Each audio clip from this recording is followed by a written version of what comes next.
Bonjour à tous, c'est Madame Patachou. Aujourd'hui, on va faire cette housse de canettes en Fimo Laser Effect.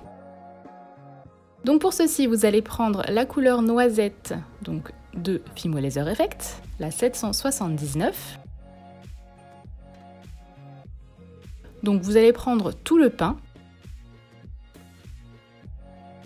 que vous allez tout d'abord étaler au rouleau, donc comme ceci, histoire de pouvoir passer la pâte facilement dans la machine et ensuite vous allez la conditionner puis faire l'épaisseur de votre choix, environ 1 mm.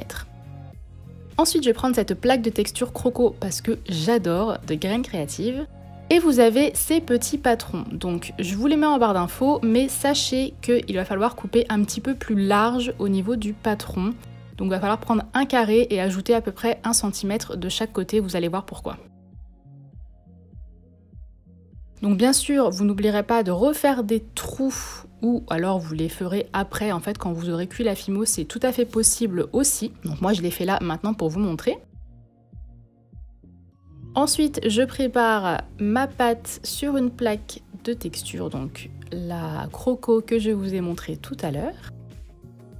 Donc il faut que la plaque soit bien propre, hein, sinon la Fimo a tendance à accrocher et c'est un petit peu dommage puisqu'elle peut s'arracher.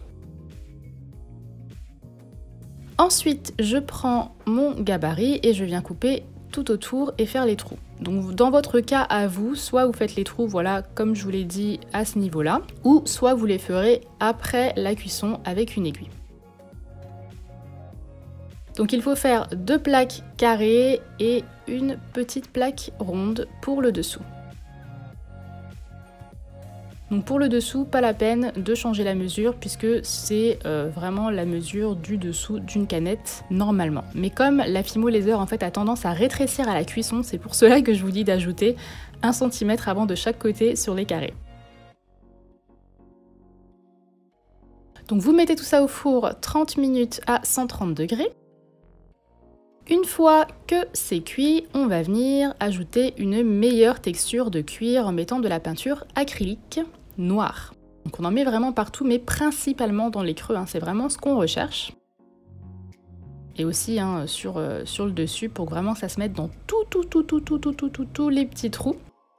Et on vient essuyer au papier essuie-tout pour un effet cuir un petit peu vieilli. Une fois qu'on a fait tout ça et que c'est sec, on va venir prendre du fil de lin parce que c'est beaucoup plus solide que du fil de coton et on va venir coudre.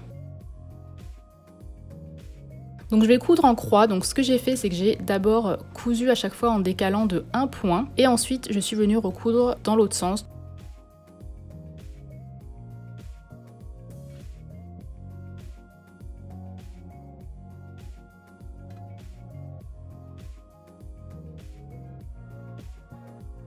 Donc voilà pour la base. On fait la même chose de l'autre côté.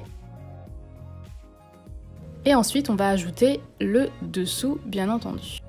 Donc vous avez les 3 petits points que j'espère, normalement, vous avez fait correspondre avec les deux côtés. Ne vous trompez pas surtout. Et ensuite, vous n'avez plus qu'à enfiler votre canette. Donc moi, le souci, c'est qu'elle était un petit peu serrée, ma canette, mais j'ai quand même pu l'enlever. Il suffit tout simplement de la vider, donc de boire hein, le contenu, et ensuite d'écraser la canette avec la pochette. Ça pose pas de problème parce que la pochette, voilà, c'est la Fimo Laser, donc c'est assez solide, et à enlever la canette. Mais si vous faites dès le départ le gabarit un petit peu plus large, vous aurez moins de soucis que moi pour enlever la canette.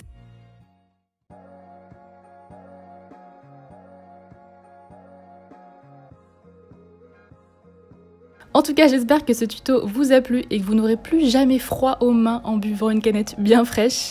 Je vous dis à la prochaine pour un nouveau tutoriel, je vous fais de gros bisous. Bye!